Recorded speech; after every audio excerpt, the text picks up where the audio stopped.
దేవునికి మహిమ కలుగును గాక. దేవుడు ఇచ్చిన మహాకృపను బట్టి దేవునికి అనేకమైన కోట్లాది వందనాలు చెల్లిస్తారు.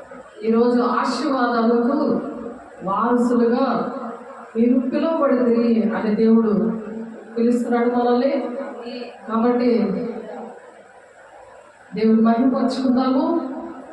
మరి ఆశీర్వాదకరంగా మనం ఉండాలంటే, ఆయన పిలిచిన పిలుపుకు తగినట్లుగా ప్రతి ఒక్కరు జీవించాలంటే ఏ విధంగా ఉండాలో దేవుడిని అడుగుదాము. దేవుడు మాట్లాడడానికి ఇష్టపడుతుండగా మనం ఆయన ఆరాధిద్దాం. హల్లెలూయా, స్తోత్రం స్తోత్రం స్తోత్రం.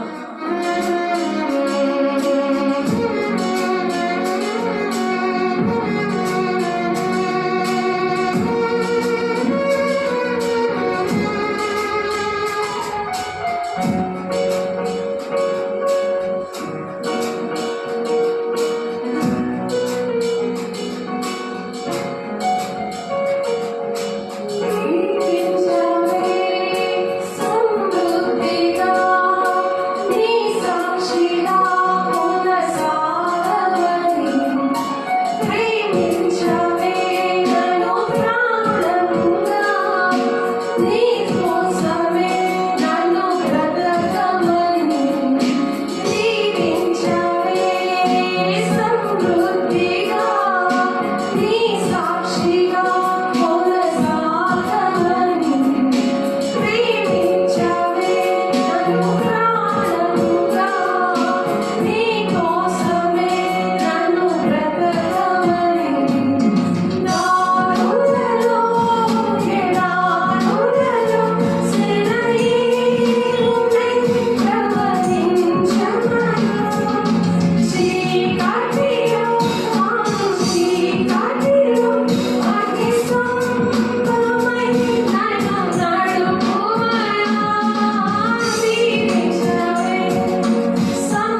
ఆశీర్వాదాలకు వారసులవటానికి దేవుడు మనల్ని పిలిచారు.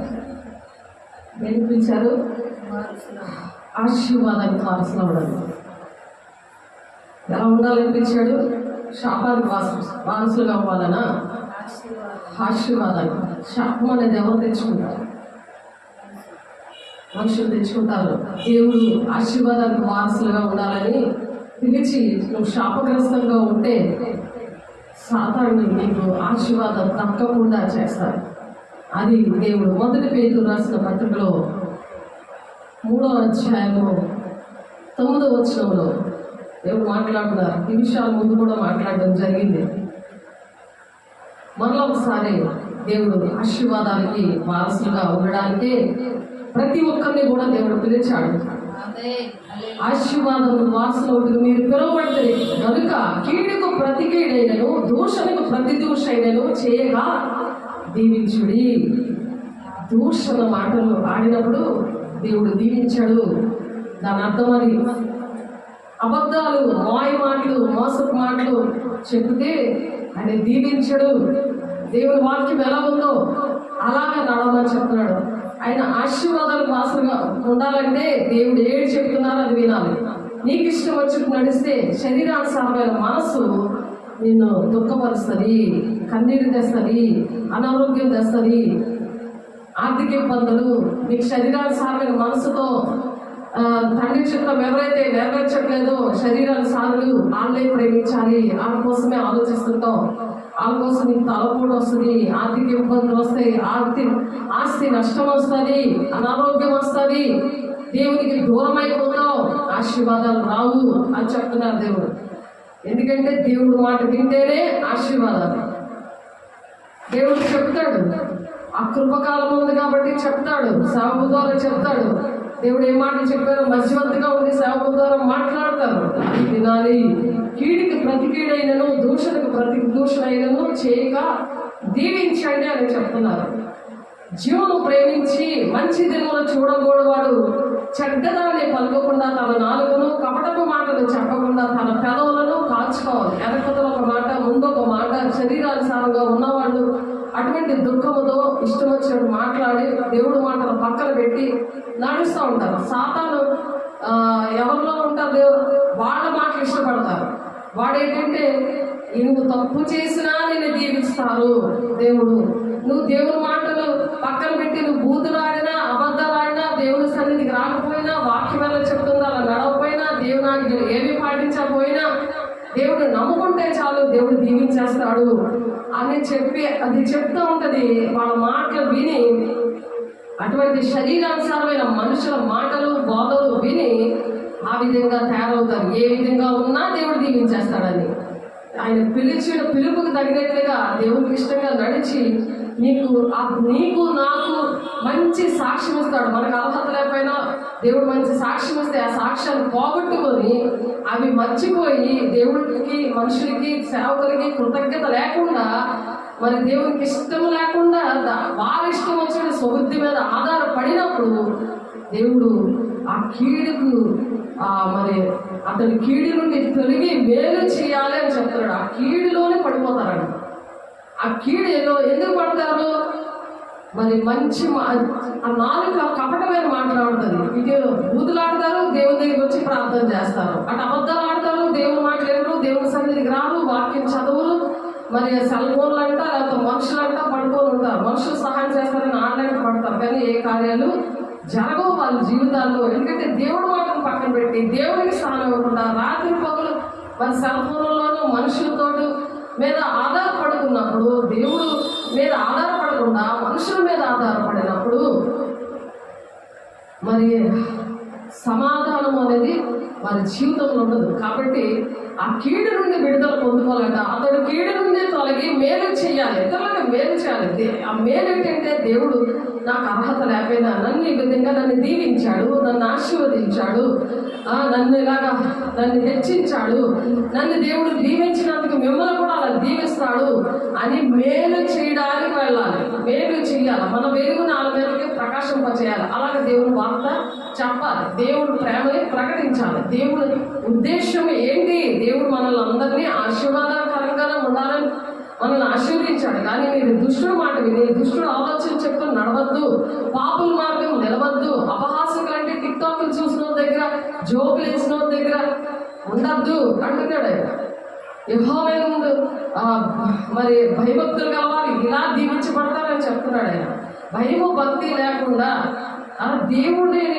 దేవుడేమో నీకు మంచి విషయాలు కావాలి, నువ్వు ఇష్టం వచ్చినట్టు నడుస్తావు, మళ్ళీ పాత జీవితం అనేది మొదలవు, ఆ పాత మనుషుల్ని మొదలవు, తల్లి చిత్త నెరవేర్చలేను మాట విని నీ డబ్బులు నీ సమయము నీ హృదయము వాళ్ళకే అర్పించడం కాదు, దేవుడి విషయంలో నీకు దేవుడు ఎలా దీవించాడో అవి మేలు చేయాలట. ఆ కీడు నుండి తొలగిపోవాలి, ఆ కీడు మనుషుల నుండి.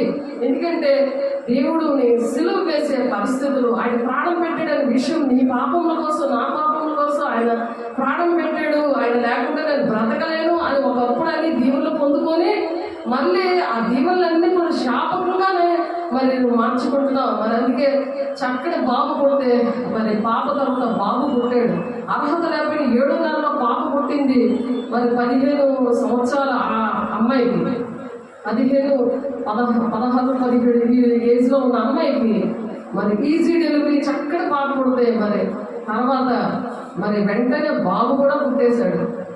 ఈ సంవత్సరం తిరగకుండానే ఆ 7వ నెలలో పిల్ల ఎంత చక్కగా ఉందో నిజంగా. ఇప్పుడు ఆరోగ్యంగా వెళ్ళి ప్రార్థన చేశాము దేవుడు మాట విన్నాక. మరి దేవుని కృతజ్ఞతగా లేరు, దేవునికి ఇష్టంగా లేరు, మనుషులకి ఇష్టంగా, సాతానికి ఇష్టంగా ఉన్నందుకు బాబు ఈరోజు చనిపోయాడు. ఆలోచించండి, ఆ చంటి బాబు ఏం తప్పు చేశాడు? తల్లిదండ్రుల పాపాలు పిల్లలు ఒడిలో పోస్తామని చెప్తున్నారు. దీవించేస్తాడా? దీవించాడు. ఫస్ట్ అర్హత లేకపోయినా ప్రేమించి పెళ్లి చేసుకొని మరి చిన్న వయసులోనే మరి భార్య భర్తలకి దేవుడు మంచి చక్కటి పాపని దేవుడిని అడిగినప్పుడు ఇచ్చారు. అలా డెలివరీ ఇచ్చారు. వెంటనే సంవత్సరం తిరగకుండా ఆ బాబు కూడా చక్కగా పుట్టాడు. కానీ ఆ బాబు ఈరోజు చనిపోయాడు. ఎంత విచారకరము! ఎప్పుడైనా సమాధానం వెతికి దాన్ని వెంటాడాలి అని చెప్తున్నాడు. సమాధానం దేవుడితో, సమాధానం సేవకులతో, సమాధానం వాక్య స్వరూపి ఆయన దేవునితో, ఆ సత్యవాక్యం అనే అగ్ని లాంటి వాక్యానికి పాపం అనే బురద అంటుకోకుండా జాగ్రత్త పడాలి. ఎందుకు దేవుడు మరి సాక్ష్యం ఇస్తాడు? దేవుడు ఇచ్చిన గర్భఫలము దేవుడిచ్చే బహుమానం అని చెప్తున్నాడు. ఆ బహుమానాన్ని శాపగ్రస్తంగా మార్చడానికి నీకు ఏమి అర్హత ఉంది? నీకు అర్హత లేకుండా దేవుడు పాపని బాబుని ఇచ్చినప్పుడు, ఆ బహుమానాన్ని ఇచ్చినప్పుడు నువ్వేం చేసావు? దేవుడు లెక్కడగా దేవుడు ప్రేమను ఆయన ఆశీర్వాదాలు వారసులుగా పిలిచాడు. ఆ పిలుపుకు తగినట్లుగా నువ్వు జీవిస్తున్నావా? దేవుడు చేసిన కార్యాలు వివరిస్తున్నావా? కీడు నుండి తొలగి మేలు చేయవలను, సమాధానం వెతికి దాన్ని వెంటాడవలను అని చెప్తున్నాడు దేవుడు. ప్రభు కన్నులు నీతిమంతుల మీద ఉంటాయట. అలాగా ఆయన కళ్ళు నీతిమంతుల మీద ఉంటాయి. అపవిత్రమైన పనులు, అపవిత్రమైన మాటలు, అపవిత్రమైన చూసుకొని అపవిత్రమైన ప్లేస్లో ఉన్నప్పుడు దేవుడు కళ్ళు ఉంటాయా? దెయ్యం కళ్ళు ఉంటాయా ఆమె మీద? ఎప్పుడు చెబుదామా ఆ బహుమానాన్ని, ఆ సాక్ష్యాన్ని ఎప్పుడు పాడు చేద్దామా అని ఉంటుంది. దేవుడు కళ్ళు నీతిమంతుల వైపు ఉంటాయంట. నువ్వు నీతిమంతురాల్లో ఉండకుండా నా మీద దేవుడు కళ్ళుండి నన్ను దీవించాలి, ఎలాంటి పనులు చేసినా నాకు ప్రార్థనలు చేసినంటే అవుతాయా? ఆలోచించండి. ప్రభు కన్నులు నీతిమంతుల మీద, ఆయన చెవులు వారి ప్రార్థనల వైపులో ఉన్నవి. కానీ ప్రభు ముఖము కీడి చేయి వారికి విరోధంగా ఉంటుందట. దేవుడికే నువ్వు విరోధం అయిపోతే నేను ఎవరు కాపాడతారు? దేవుని వల్ల బతుకుతున్నాం. ఆయన ప్రేమ లేకుండా ఒక్క క్షణం కూడా మనం బ్రతకలేదు. మనుషుల వైపు పరిగెడుతున్నావా? దేవుడి వైపు పరిగెడుతున్నావా? దేవుడు మాట వినడానికి ఇష్టపడుతున్నావా? మనుషుల మాటలు వినడానికి మనుషులకు భయపడిపోయి పరిగెడుతున్నావా? మేలు చేయమంటున్నాడు. కీడు విషయం నుండి, కీడు నుండి తొలగి మేలు చేయవలను, సమాధానం వెతికి నువ్వు వెంటాడు అని చెప్తున్నాడు. ప్రభు కన్నులట నీతి మంతుల మీదను, ఆయన చెవులు వారి ప్రార్థన వైపు ఉన్నావు. కానీ ప్రభు ముఖం కీడు చేయవారికి విరోధంగా ఉంది. కీడు చేశారా లేదా? ఎవరి వైపు చూస్తే నీకు కీడు జరిగింది? బంగారం లాంటి పిల్లడు ఎలా చనిపోయాడు ఈరోజు? ఎందుకు చనిపోయాడు? అది అర్థం చేసుకోవాలి. నీకు అర్థమవుతాయి ఆ మాటలు అర్థమవు. పశ్చాత్తాపం లేదు, ఎలా జరుగుతాయి? ఆశీర్వాదాలు ఎలాగొస్తాయి? మీరు మంచి విషయంలో ఆసక్తి గలవారైతే మీకు హాని చేయవాళ్ళు గలవాడు అవుడు. నువ్వు మంచి విషయాల మీద ఆసక్తి చూపించాలి. చెడు మనుషులతో నువ్వు పరిగెట్టావనుకో, ఎవరు వింటున్నారో వాళ్ళతో నువ్వు ఉండాలి. వాళ్ళ కోసం వినకపోతే వాళ్ళ కోసం ప్రార్థన చేయాలి. దేవుడే దర్శించి మాట్లాడతాడు. ఎన్ని విషయాలు దర్శించాడు, సౌలుని దర్శించాడు కదా. సౌలు లాంటి మనుషులు కూడా పౌలుగా మార్చాడు కదా మన జీవితాలు. అటువంటి సాక్ష్యాలు మనకు అర్హత లేకపోయినా దేవుడు ఎందుకు ఇచ్చాడు? అనేకమైన కుటుంబాలు కట్టాలని. ఆ కుటుంబాలు పాడైపోతే దేవుడు నిన్ను నన్ను లెక్కడుగుతాడు. దేవుడు బిడ్డ, మీరు మంచి విషయంలో ఆసక్తి గలవారైతే మీకు హాని చేయగలవాడవుడు. ఎవరికి భయపడుతున్నావు నువ్వు? సాతానికి భయపడుతున్నావా? వాడిచ్చే వార్నింగ్లు భయపడుతున్నావా? వాడి నడిపింపులో నడాలని ఇష్టపడుతున్నావా? అస్తమాటికి పరిగెట్టి వాళ్ళ వెంట పడ్డం, దేవుడు సన్నిధి విడిచిపెట్టి పరిగెట్టడం నీకు ఎవరు హాని చేస్తాడు? మీరు మంచి విషయంలో ఆసక్తి గలవారైతే మీకు హాని చేయగలవాడు ఎవడు? దేవుడు నీ తోడున్నాడు. నువ్వు దేవుని బిడ్డవే. నిన్ను ఆశీర్వాదం వారసులుగా నేను పిలిచాడు. నువ్వు ఎందుకు భయపడుతున్నావు? దుష్టుడికి ఎందుకు భయపడుతున్నావు? దేవుడు నమ్మదగిన దేవుడు, ప్రాణం పెట్టిన దేవుడు, నిన్ను ప్రేమించిన దేవుడు. తల్లి కన్నా ఎక్కువ ప్రేమించాడు. నీకు తల్లి నిన్ను తల్లి బాధ పెడుతుందా? తండ్రి బాధ పెడుతున్నాడా? ఆ శరీరానుసారమైన మనుషులు కాదు. శరీరానుసారమైన మనుషులు తల్లైనా తండ్రైనా అన్నదమ్ములైనా నేను బాధ పెడుతూనే ఉంటారు నీ జీవితం అంతా. శరీరానుసారమైన దుఃఖము మరణానికి దారితీస్తుంది. వాళ్ళ ధర్మశాస్త్రం లోబడనేరు అంటే దేవుడి మాట వాళ్ళ బుర్రకు ఎక్కవు.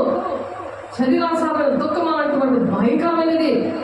అది అనారోగ్యం దశది, అది మరణము, సమాధానము, జీవం ఇచ్చేది ఏంటంటే ఆత్మ సంబంధమైన దుఃఖము. అందుకే నా తల్లి చెప్త నెరవేర్చిన వాళ్ళే నా తల్లి సహోదరుని ఏసై చెప్పాడు. మరి నువ్వు చెప్పవా? అర్థమవుదా వాక్యం? దేవుడు లైఫ్ స్టైల్ అర్థమవలేదా? దేవుడు భూలోకానికి వచ్చి మరి నేర్పించడానికి వచ్చాడు కదా, నీకు అర్థమవలేదా? తల్లిదండ్రులు సన్మానించమన్నాడు. ఎవరిని? తల్లి చెప్తే నెరవేర్చే వాళ్ళని సన్మానించమన్నాడు. అంతేకాని శరీరానుసారమైన దుఃఖముతో నేను బాధ పెట్టే వాళ్ళు కాదు. తండ్రి చెప్తే నెరవేర్చకుండా పగబెట్టి నీ సేవని నిన్ను పాడు చేద్దామని నిన్ను దుఃఖంలో పడేసి వాళ్ళ దుఃఖంలో పడిపోకుండా నిన్ను దుఃఖంలో పడేసి నువ్వు పరిగెడుతుంటే నీ కాలుగా బంధకాల్లాగా ఉంటారు వాళ్ళు. నిన్ను పని చేయకుండా చేస్తారు, నేను బ్రతకకుండా చేస్తుంది. అది శరీరానుసారమైన ప్రేమ. ఆత్మానుసారమైన ప్రేమ ఏంటంటే సమాధానము, జీవిస్తుంది. నేను బాగున్నాను, పరిగెట్టమ్మా, నీకోసం ప్రార్థన చేస్తాను, నీ వెనకత నేను ఉన్నాను, నువ్వు పరిగెట్టు, నేను బాగున్నాను అని మాట్లాడతాను. నేను చూడాలని ఉంది. దెయ్యం ప్రేమ అది. చక్కగా వీడియోలో చక్కగా మనిషి కనబడుతుంది, ఇంకా నేను చూడాలని ఉంది, నువ్వు రావాలి. ఫోన్లోనే దేవుడు అద్భుత కార్యం చేస్తున్నారు. ఒక రోజు ఎంత ఇంపార్టెంట్, ప్రతి క్షణం ఎంత ఇంపార్టెంట్ తెలియట్లేదు. అనేక పరిగెడతారు, సమస్యలకు నడిచిపోతారు అనే దేవుడు వాగ్దానం ఇచ్చాడు. కొత్తలైన ఆత్మతో నింపి దేవుడు ప్రేమించే వాళ్ళని ఆశీర్వాదం వారసులుగా పిలిచిన వాళ్ళు అలా పరిగెడుతుంటే పెద్ద దూరం తెచ్చి నువ్వు అడ్డబండ్లాగా నువ్వు నిలబడిపోతావు ఆ దూరంలాగా. అందుకే దేవుడు ఏం చెప్తాడు? తల్లిలా ప్రేమించాడట, తండ్రిలాగా దేవుడు ఆదరించి కన్నీరు తుడిచాడంట దేవుడు. అది ఆశీర్వాదం అంటే. అలాంటి తల్లిదండ్రుల్ని సన్మానించమని ఉంది దేవుడి వాక్యం. ముదుగు వచ్చే వరకు ఎత్తుకునే దేవుడు, అంటే వృద్ధాప్యంలో కూడా దేవుడు ఎత్తుకుని నేను దేవుడు పని చేయిస్తాడు. దానికి రిటైర్మెంట్ లేదు, దేవుడి పనికి జీతం లేదు, రిటైర్మెంట్ లేదు. పోషకుడు ఆయనే, నాయకుడు ఆయనే, బోధకుడు ఆయనే, ఆయనే నడిపిస్తాడు. కన్నులతో ఆయన నీతి మంతులను ఎలా నడిపిస్తాడట? ప్రభు కన్నులు నీతి మంతుల మీద, ఆయన చెవులు వారి ప్రార్థన వైపులు ఉన్నాయి. నీ ఖాళీ చేయగలవాడు అవడు. నువ్వెవరికి భయపడుతున్నావు? నేను ఆశీర్వాదం పిలిచిన దేవుడు, మనుషులు కాదు. ఎవరు భయపడుతున్నావు? ఎవరిచ్చారు ఈ ఉద్యోగము? ఎవరిచ్చారు దేవుడు పని? ఆశీర్వాదాలు ఎవరిస్తారు? మనుషులు ఇస్తారా? దేవుడు ఇస్తాడా? ఆలోచించండి. మనం దేనికి పిలవడ్డాం? దేనికి పిలవడ్డాం? దేవునికి టైం ఉంది, కానీ దేవునికి టైం లేదు. మనుషుల కోసం టైం ఉంది. మనుషుల కోసం టైం ఉంది. మృతులను పాత పెట్టుకుంది అన్నాడు. అందుకే దేవుడు వినడు. శరీరానుసారమైన దుఃఖం మరణానికి దారితీస్తుంది. ఆత్మానుసారమైన దుఃఖం లేదు. అయ్యో నా దేవుడు అర్హత లేకుండా మంచి బిడ్డనిచ్చాడు. 7 నెలల పిల్లలు కంటారా? 15 సంవత్సరాల పిల్లలు ఎవరైనా కంటారా? Easy delivery. ఎన్ని కార్యాలు, అద్భుత కార్యాలు చేశాడు దేవుడు ఫోన్లో ప్రార్థన చేస్తే.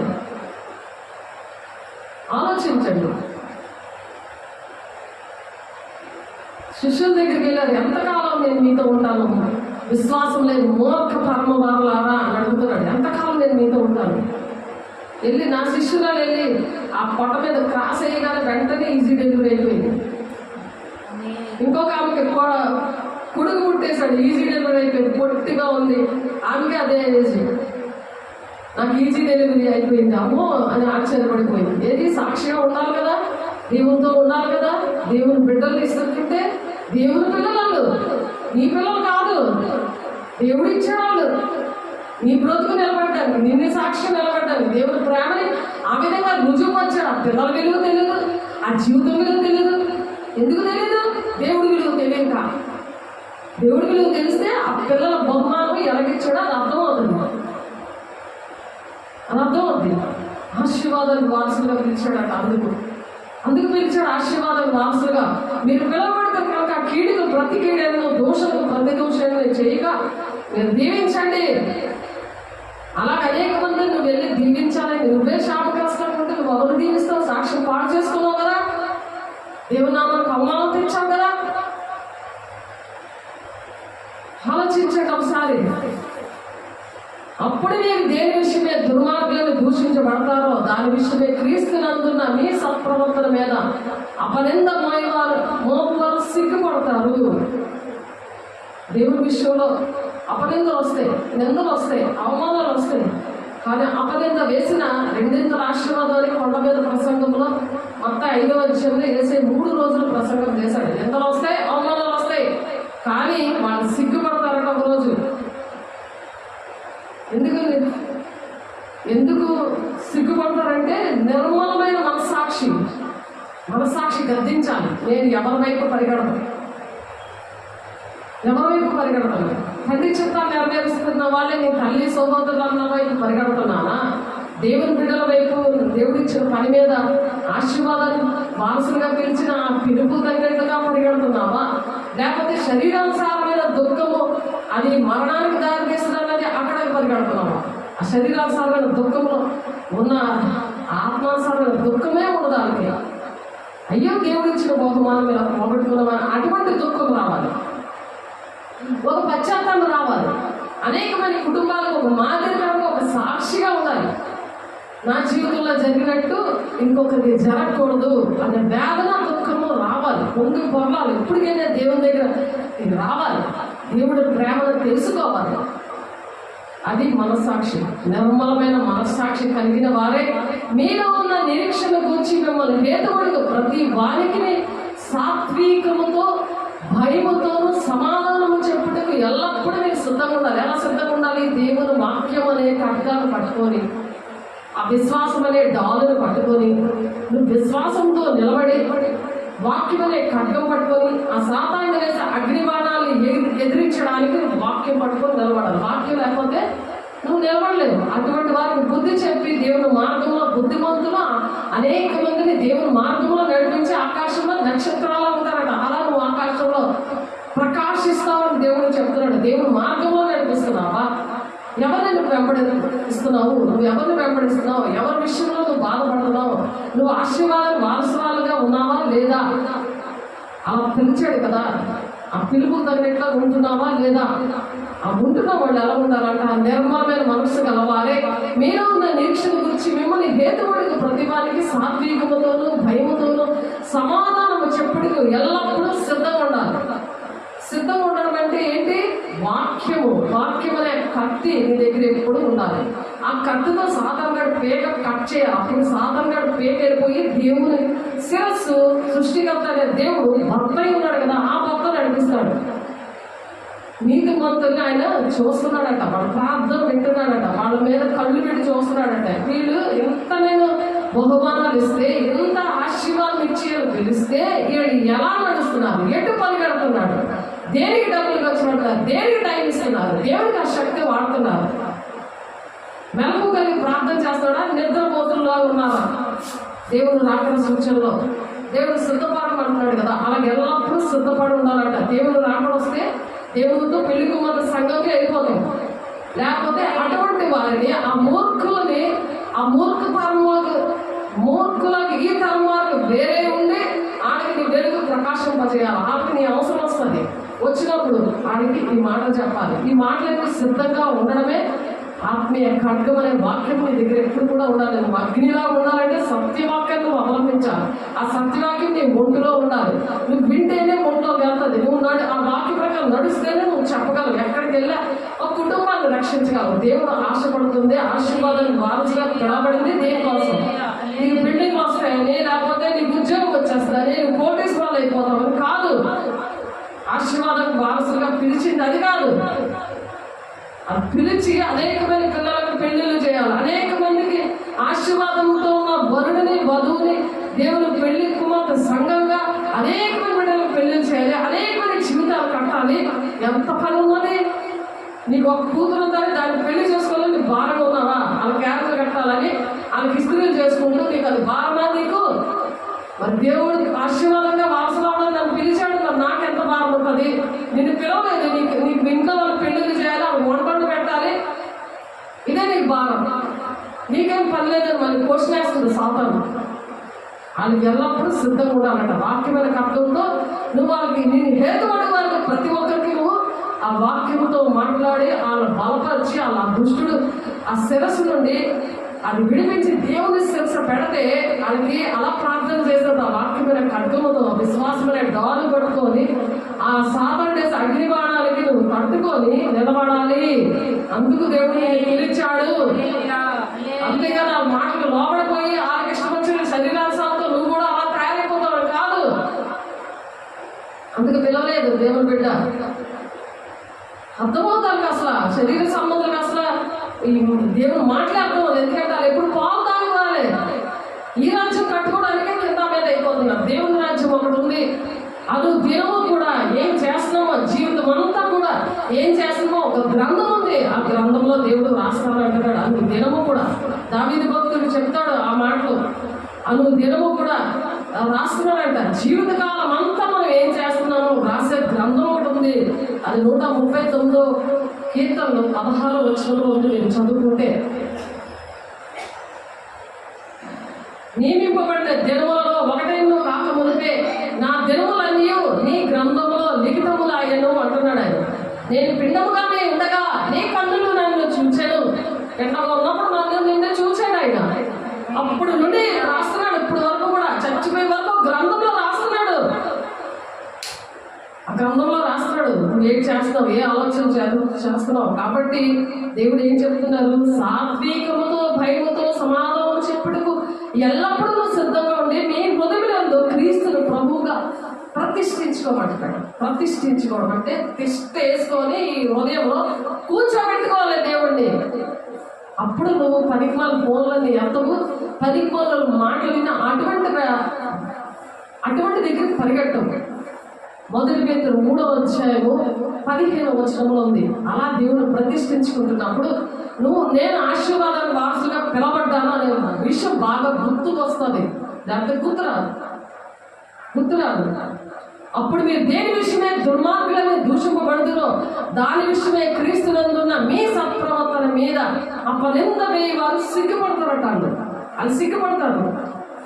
నువ్వు దేవుని మార్గంలో ఉండి దేవుడిని నీ హృదయంలో ప్రతిష్ఠించుకొని నువ్వెల్లప్పుడూ వాక్యమనే ఖడ్గంతో పట్టుకొని సర్వాంగ కవచం సమాధాన సువార్త వల్ల శుద్ధ మనసుని జోడులు తొడుక్కుంటావో, నీతైన మైనపు తొడుక్కుంటావో, సత్యమనే దట్టి వేసుకుంటావో, అప్పుడు దేవుడు నీతో ఉండి నీ పక్షంగా ఉంటాడని మనం పాడుకున్నాం. ఆయన నీ పక్షంగా ఉండాలి, నా పక్షంగా ఉండాలి. దేవుని రాజ్యం వెళ్ళాలంటే ఆ గ్రంథంలో రాస్తున్నాడు. ప్రతిరోజు నేను చేస్తున్నాను. నువ్వు కూర్చుండడం లేడో నేను చూస్తున్నాను అంటున్నాడు. మలాకి 3:16 యెహోవా యందు భయభక్తులు గలవారు ఒకరితో ఒకరు మాట్లాడుకొని చుండగా యెహోవా చెవియొగ్గి ఆలకించెను. మరియు యెహోవా యందు భయభక్తులు కలిగి ఆయన నామమును స్మరించుచు ఉండే వారికి జ్ఞాపకార్థంగా ఒక గ్రంథము, జ్ఞాపకార్థంగా ఒక గ్రంథం రాశాడట మన కోసం.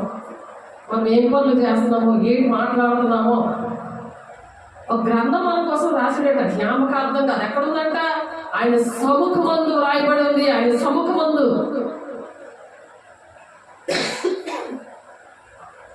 తెలుస్తుందా? జీవితం అంతా మనం ఏం చేస్తామో ఒక గ్రంథం ఉంది. 139 కీర్తన 16 వచ్చిన బాగా గుర్తుపెట్టుకోండి.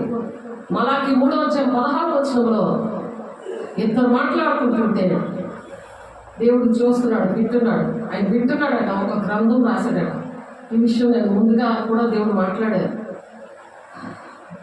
అలాగే ప్రకటన 13:8లో ఇంకో మాట ఉంది. భూనివాసులందరూ అనగా జగదుత్పత్తి మొదలుకొని విధింపబడి ఉన్న గొర్రెపిల్ల యొక్క జీవ గ్రంథం ఉంది ఎవరి పేరు రాయబడలేదో.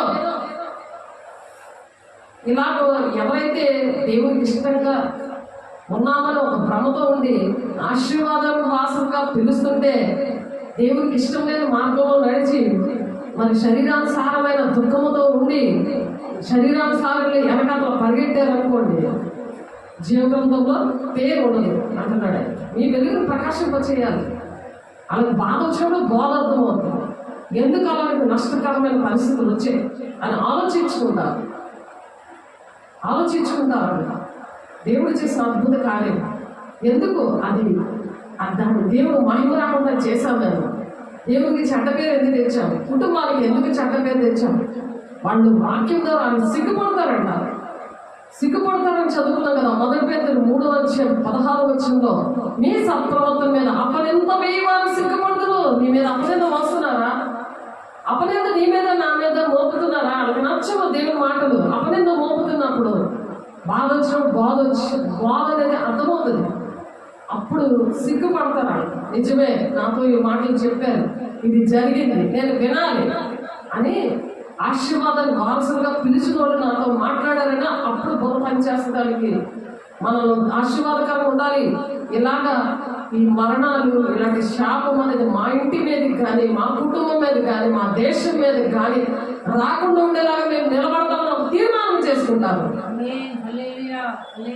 ఆ తీర్మానం చేసుకునేలాగా, అలా సిగ్గుపడేలాగా దేవుని చిత్తం అలా ఉండగా కీడు చేసి శ్రమ పడట కంటే మేలు చేసి శ్రమ పడితే బహు మంచిది. మేలు చేసి శ్రమ పడటం చాలా మంచిదని చెప్తున్నాడు దేవుడు.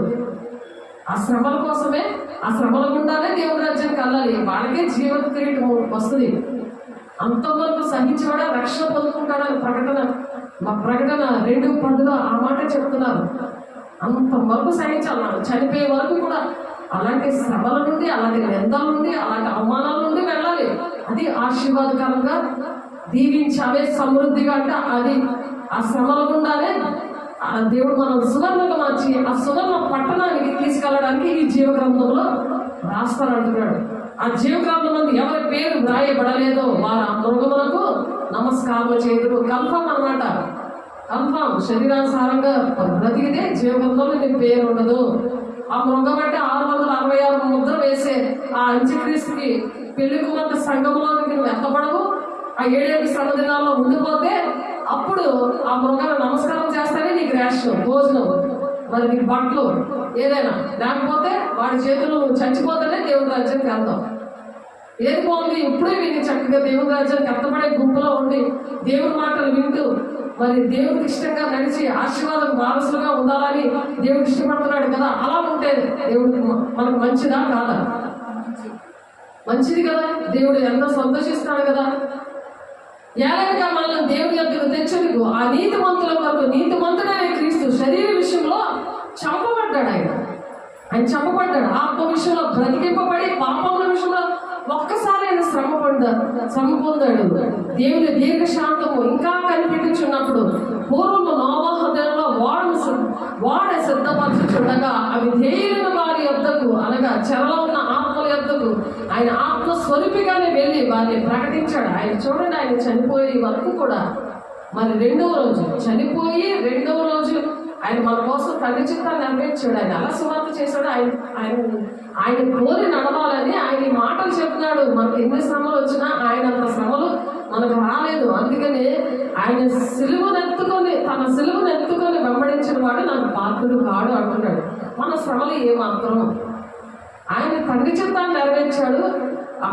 మనం చేసిన పాపములకి 2 చేతులు 8 అంగుళాల మేకులు వేయించుకున్నాడు. దీనివల్ల కూడా ఆయన రక్తశక్తిలాగా మొత్తైపోయాడు. ఆయన అన్ని దెబ్బలు, ఆయన ఉళ్ళంతా దెబ్బలు, మరి కాలంలో మరి మేకులు, అలాగా ఆయన మనల్ని అంతగా ప్రేమించినప్పుడు, ఆయన మాట వినడము, ఆయన ఆశీర్వాదానికి వారసులుగా అయినప్పుడు పిలిచినప్పుడు ఆయన విధేయత చూపించడం అది ఎంత న్యాయము.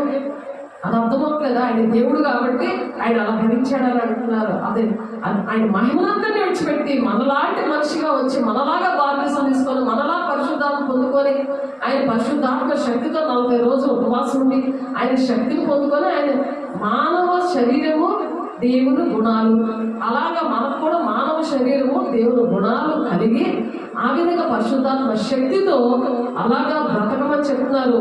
అలాగా దేవుని దీర్ఘశాంతం ఇంకా కనిపెట్టించుండినప్పుడు పూర్వము నోవాహు దినంలో ఓడ సిద్ధపరచబడుచుండగా అవి తేలిన వారి యొద్దకు, అనగా చెరలో ఉన్న ఆత్మల యొద్దకు దేవుడు 2వ రోజు తండ్రి చిత్తాన్ని నెరవేర్చి లక్షవారం నుండి శుక్రవారం వరకు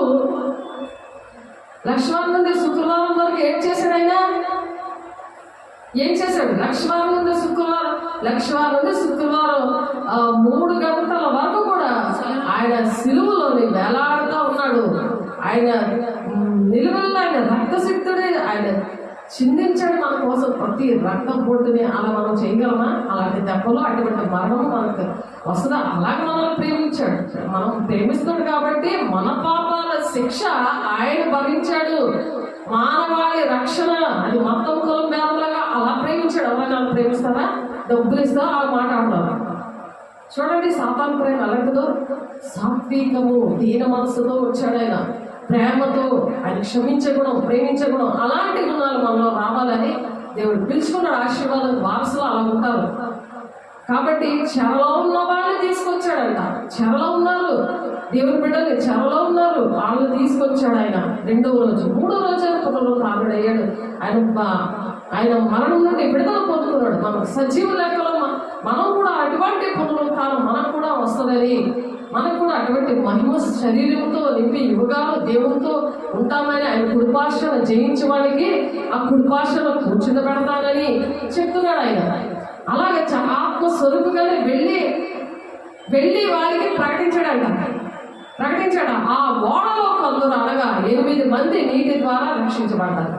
మొత్తం ప్రపంచం అంతటి మీదకి కూడా ఆ వాన 40 రాత్రులు 40 పగళ్ళు, 40 రాత్రులు 40 పగళ్ళు అలాగా చేస్తుంటుంటే, అలాగా దేవుడు ప్రాణం పెట్టి ఆ విధంగా చేస్తుంటుంటే, ఆ నీతిమంతుడైన దేవుడు క్రీస్తు శరీరం విషయంలో అలా చంపబడ్డాడు, అలా సువార్త చేశాడు, అలాగా 8 మందిని రక్షించాడు. అలాంటి నోవాహు దినాల్లో మనం ఉన్నాం. ఎలా ఉన్నాము? అటువంటి నోవాహు దినంలో ఉన్నప్పుడు దేవుడు ఆ విధంగా జయిస్తాడంట. ఏం చేస్తాడంట? అలా జయించినప్పుడు దేవుని గురించి అలాగా, ఎవరైతే జయించువాడు వీటిని స్వతంత్రించుకున్నో నేను అతనికి దేవుడినే ఉందను, అతడు నాకు కుమారుడై ఉండును. అలా ఉందామా లేదా అది చెక్ చేసుకోవాలి. అతనికి కుమారుడిగా కుమార్తెగా ఉన్నామా అలా జయించడం. ప్రకటన 21:7 ఉందన్నమాట. అలా జయిస్తే మరి సామెతల 3వ అధ్యాయం 35వ వచనం లాగా దేవుడు దీవిస్తాడు. సామెతల 3వ అధ్యాయం 35వ వచనం మీరు చదువుకోండి. సామెతలు మొదటి సమయాలు 3, 2వ అధ్యాయము, మరి ప్రకటన 20:12లో కూడా అటువంటి గ్రంథం ఉంది. అలాగే దానియేలు 7:10, 2 కొరింథీ 5:10, ప్రసంగి 12:14లోని ఈ మాటలు ఏంటంటే ఇవన్నీ కూడా దేవుని జీవ గ్రంథం గురించి తెలియపరిచే గ్రంథాలు అన్నమాట. ఇటువంటి గ్రంథాల్లో మరి దేవుని బిడ్డల పేర్లు ఉంటాయి అని చెప్తారు. ప్రకటన 13:8లో మన కన్నీరి అంతా కూడా ఎలాగా దేవుడు దాస్తాడో, మనం ఆత్మానుసారమైన దుఃఖంలో ఉన్నప్పుడు కీర్తనాకారుడు రాస్తాడు మరి ప్రకటన 3:5లో జయించేవాడు అలాగున ఉంటాడట.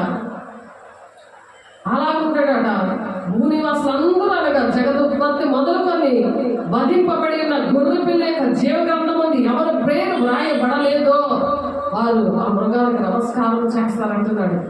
ఆ మృగము సాధారణుడు, ఒకే గవర్నమెంట్, మరి అబద్ధ క్రీస్తు, అంత్యక్రీస్తు, మరి అబద్ధ ప్రవక్తలు మరి రాబోతున్నారు కదా, వారి లిస్టులోకి 7 శ్రమ దినాల్లో ఉన్నప్పుడు ఈ మాటలన్నీ గుర్తొచ్చి వాళ్ళు అప్పుడు లోబడతారు. కొంతమంది లోబడలేని వాళ్ళు, అర్థం చేసుకోలేని వాళ్ళు, మరి జీవగ్రంథంలో పేరు లేని వాళ్ళకి మరి వాళ్ళ విషయంలో మనం మాట్లాడాలి. సాతాను గ్రంథంలోని వాళ్ళ పేరు అయితే ఇది జయించేవాడు యేసుక్రీస్తు మాత్రమే మరి ఇవి రాశాడనమాట. ఈ గ్రంథాల విషయంలో గ్రంథంలో పేర్లు క్రీస్తు ఒక్కడే రాశాడు అని చెప్పి యెషయా 10వ అధ్యాయంలో ఉంది ఆ మాట. చూడండి, యెషయా గ్రంథంలో ఉంది ఆ మాట ఉంది. యెషయా గ్రంథము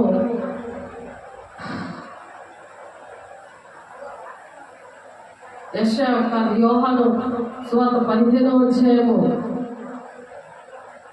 38 నుంచి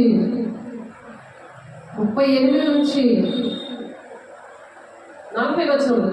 చేసిన నన్ను నమ్ముకున్నాను, తండ్రి నాయందును నేను తండ్రి యందును ఉన్నామని మీరు గ్రహించి తెలుసుకున్నట్లు ఆ క్రియలను నమ్ముడని వారితో చెప్పాను. వారు మరలా ఆయన పట్టుకొని చూచరు కానీ ఆయన వారి చేతి నుండి తప్పించుకొని పోయాను.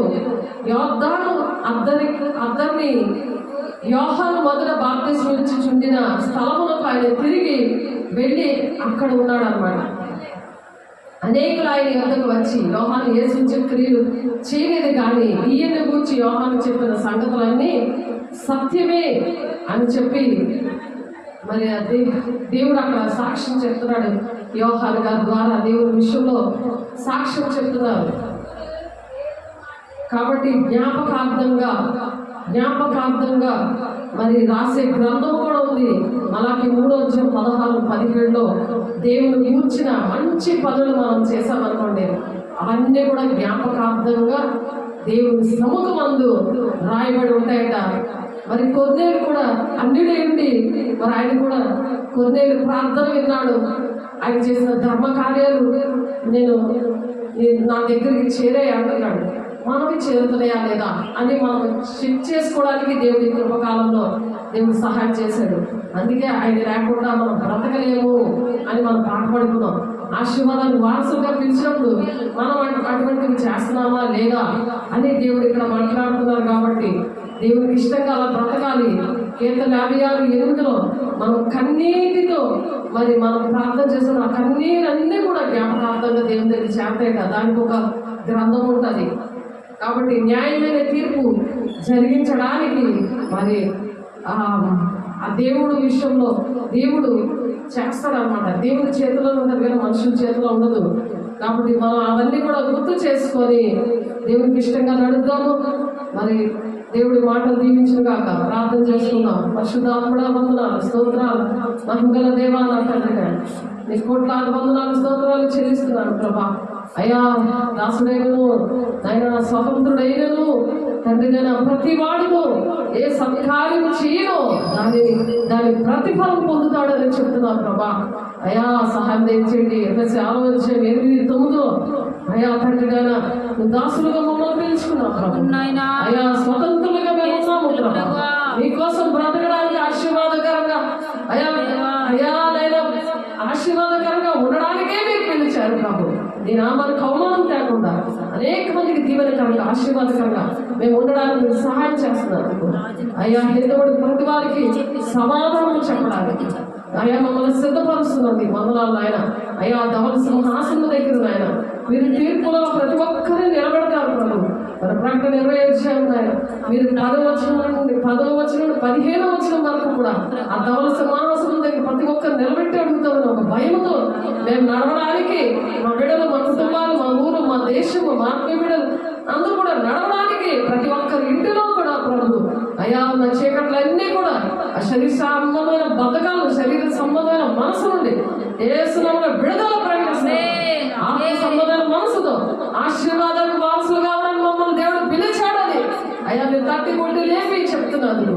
సాధారణ బంధకాలని ఏసునామములో విడుదల ప్రకటిస్తే పరిశుద్ధ నామములో బ్రతిమలాడి వేడుకుంటున్నాం తండ్రి.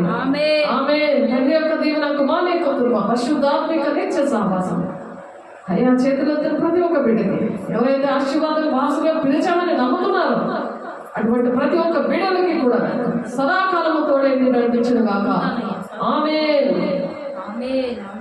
దేవునికి వందనాలు. మిమ్మల్ని దేవుడు దీవించి ఆశీర్వదించుగాక. ఆమేన్.